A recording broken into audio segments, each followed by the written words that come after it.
ma Valley Road kod Kenyatta Avenue kawuone seche marawere mag Gen Z obago ng'anyo mar rapar ma jowetegi mano owito ngimagi higa 2024 kinde ng'anyo mar kwedo paro mar chiko omenda 2024.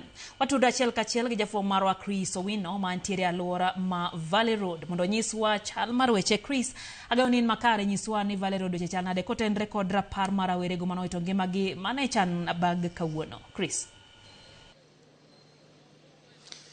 Erokamano Lydia Okeyo, wan e chuny boma maduong' ma Nairobi kama chenro mag wuoth, chenro duto mag ohala ochung' e sechegi ka apisas mag obila ose riembo weg nyamburko mating'o jowuoth mondo owuog e chuny boma maduong' ma Nairobi e kinde mag dhi mile kod rakore kod jong'anyo. Ka japicha marwa Ebron nyalo nyisi e badama korka chich mageno geche mag obila ma osebedo kaluorore e wang' apaya ma Moi Avenue.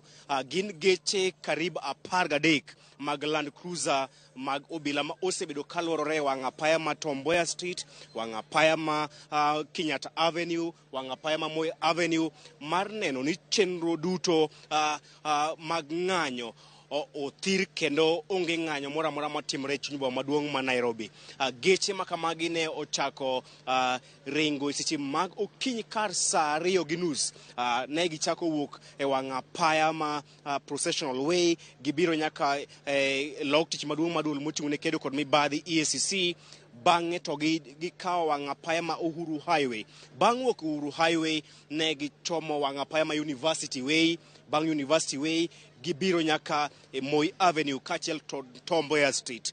Gima gitimo en mar timo apedha mar neno ni onge group mar ji mokalo 5 mogudore e chuny boma maduong' ma Nairobi.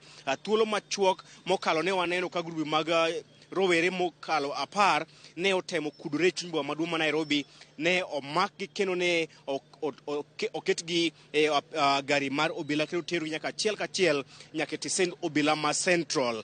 Bang' kamano onge gima osetimore chakre sechegi, en mana chenro mag wuoth duto ochung', chenro mag ohala ochung' e chuny boma maduong' ma Nairobi, ka weg geche inyiso kod apisas mag obila mondo gol gechegi e chuny boma maduong' ma Nairobi, ka bende jo ohala to oloro ohelni magi. Kopogre kod mano bende waneno ka weg ohala ma Nairobi mong'ere ka Nairobi Business Community bende ne okelo jogo marito kuondegi mag timo ohala makonyore kod obila. Ne watemo loso kodgi thuolo mokwongo, thuolo mokalo ne giwacho ni gin kaka jo weg ohala ma Nairobi gindiko jogo mamiyo ohala magi arita, kendo jogo tiyo kod officers mag obila maneno ni po ni giyudo ng'ato matemo monjo kuondegi mag timo ohala to giluongo apisas mag obila, to obila mako joma kamago. Bang' mako joma kamago to iterogi e tesend obila. Ne gikwedo weche moko ni ka giyudo ng'ato matemo monjo kuonde mag timo ohala to gigoyo kata gimako. Giwacho ni gima gitimo en ni giwuotho machiegni kod apisas mag obila, bang' yango jogo magichich ni dwa monjo kuondegi mag timo ohala to giluongo obila mondo obila obi omak joma kamago. Koro nyaka sani mae chenro kaka chal e chuny boma maduong' ma Nairobi, kama ne nyalo neno mago mag apisas mag obila ma bende imedo kuoro e chuny bomani mar neno ni arita oket e yo mamalo kendo onge chochni moro amora odiochieng' ma kawuono e ng'anyo mar dhialo higni 2 nyaka ne ng'anyo mokwongo mag rowere mag Gen Z e 2024 mar kwedo paro mar chik mar omenda mar 2024 e 2025.